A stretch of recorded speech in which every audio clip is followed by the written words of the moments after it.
Ibyapa byo ku muhanda ni 5.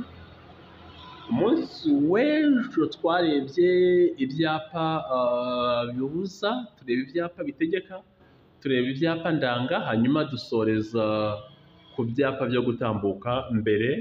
Hanyuma rero uyu munsi tugiye kureba ibyapa biburira, hanyuma ibyapa biburira n'ubundi turefatanya n'ibyapa byo gutambuka mbere, kubera ko byose bigira ishusho imwe, mu yandi magambo ishusho ni mpande eshatu, ubuso bwera, hanyuma ikirango cy'umukara n'umuzenguruko utukura.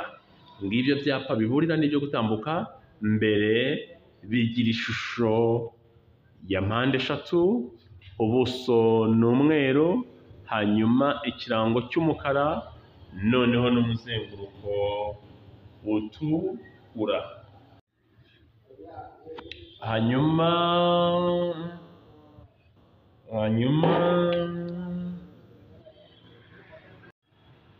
iki cyapa kivuga umuhanda unyerera. Iki cyapa cyo kivuga imirimo cyangwa se ahakorerwa imirimo. Iki cyapa kivuga amabuye ahanuka. Hanyuma iki cyapa kiravuga inkomane. Inkomane bivuga aho imihanda ihurira. Iki cyapa cyo gisobanura icyago kidasobanuye ukundi. Iki cyapa kiravuga kugendera mu muhanda ubisikanirwamo cyangwa se umuhanda ubisikanirwamo.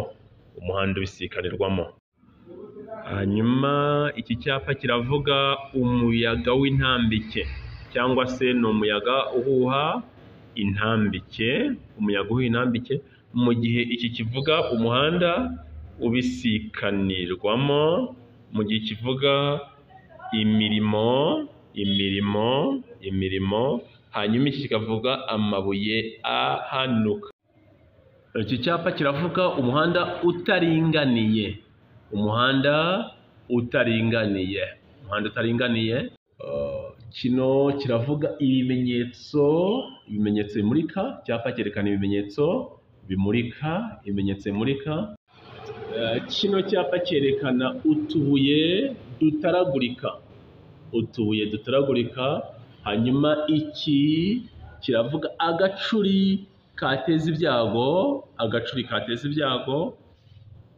Inzira y'abana.